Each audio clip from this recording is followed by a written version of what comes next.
சில நேரங்களில் சில விஷயங்கள் நடக்கும் பொழுது நம்மளுக்கே கடவுள் மேலே மிகப்பெரிய அளவில் அதிருப்தி வரும் அப்படின்னு தான் சொல்லுவோம். அப்படி தான் இங்கே ஒரு நபருக்கு நடந்திருக்கு. மிகப்பெரிய அளவில் சோஷியல் மீடியமாக ரொம்பவே பிரபலமாகணும் அப்படின்னு நினச்சவர் தான் ராகுல். தன்னுடைய புதுமையான முயற்சி மூலமாக கிட்டத்தட்ட 8 லட்சத்துக்கும் அதிகமான சப்ஸ்கிரைபர்ஸ் ஃபாலோவர்ஸ்களை வச்சுருந்துருக்கிறாரு. இன்ஸ்டாகிராமில் மிகப்பெரிய அளவில் புது புது வீடியோக்களை போட்டு அனைவரையுமே கவர்ந்திருக்கிறாரு. நல்லா எல்லாரையும் என்ஜாய் பண்ண வச்சுருக்காரு. இந்த சூழ்நிலையில் தன்னுடைய மனைவியை பார்க்கறதுக்காக தன்னுடைய வீட்டில் இருந்து மனைவி வீட்டுக்கு போயிருக்காரு. அந்த நேரத்தில் என்ன இருக்குது அப்படின்னா, இவர் வேகமாக பைக் ஓட்டினதுனால ரோட்டில் பாலத்தில் இடிச்சிருக்கிறாரு. அது மிகப்பெரிய அளவில் இவருக்கு ஆபத்தாக முடிஞ்சிருக்கு. அதற்கு காரணம் அவர் பைக்கில் வேகமாக போனது தான் அப்படின்னு சொல்லப்படுது.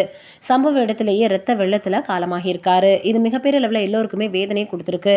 தன்னுடைய குடும்பத்தை இவர் தான் பார்த்து வந்துட்டுருக்காரு. அதோட தான் சம்பாதித்த பணத்திலிருந்து ஒரு பகுதியை எடுத்து ஏழை எளிய மக்களுக்காக உணவுகளை வாரம் ஒரு முறை வழங்கி வந்திருக்கிறாரு. இந்த நல்ல நபருக்கா இப்படி ஒரு நிலைமை அப்படின்னு தான் எல்லோரும் சொல்லி வந்துட்டுருக்காங்க. அவங்களுடைய மனைவி கூட சமீபத்தில் பேட்டி கொடுத்துருந்தாங்க. என்ன சொல்லியிருக்காங்க அப்படின்னா, என்னுடைய கணவரை நான் இழந்தது மிகப்பெரிய எனக்கு வேதனையாக இருக்குது. எனக்கு 21 வயது ஆகுது. இப்போ தான் நான் கன்சீவாக இருக்கேன் அப்படின்றத நான் இப்போ கன்ஃபார்ம் பண்ண போகிறேன். இந்த சூழ்நிலையில் இப்போ அவர் என்னை விட்டு போயிருக்கிறது எனக்கு ரொம்ப கஷ்டமாக இருக்குது. அடுத்து நான் என்ன பண்ண போகிறேனே தெரியல அப்படின்னு மிகப்பெரிய அளவில் மனமுடைந்து போய் பேசியிருந்தாங்க. கண்ணீர் மல்க பேட்டி கொடுத்துருந்தாங்க. அவங்களுடைய அம்மா இவங்களை ரொம்பவே குடிக்க வச்சுட்டாங்க, அப்படி இப்படின்னு நிறைய விஷயங்கள் அவங்களுடைய மனைவி பேசியிருந்தாங்க. ஆனால் எது எப்படியா இருந்தாலும் ராகுல் அவர்கள் இப்படி சிறு வயதிலேயே இந்த மாதிரி ஒரு சூழ்நிலைக்கு தள்ளப்படுவார்னு யாருமே எதிர்பார்க்கவே இல்லை.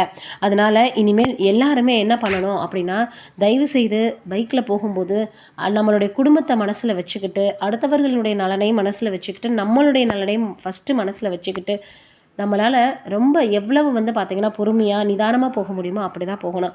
அளவுக்கு அதிகமான வேகம் அப்படின்றது உயிரையே பறிக்கக்கூடிய அளவுக்கு ஒரு மோசமான விஷயம்னு எத்தனையோ வீடியோக்கள் பார்க்குறோம், எத்தனையோ விஷயங்கள் பண்ணுறோம், நம்மளே விழிப்புணர்வு ஏற்படுத்துகிறோம். ஆனால் அதை நம்ம ஃபாலோ பண்ணாட்டி எப்படி அப்படின்னு தான் இப்போ பார்த்திங்கன்னா நினைக்கணும்னு தோணுது. அவரினுடைய ஆன்மா சாந்தி அடைய கடவுளை வேண்டிக்கலாம்.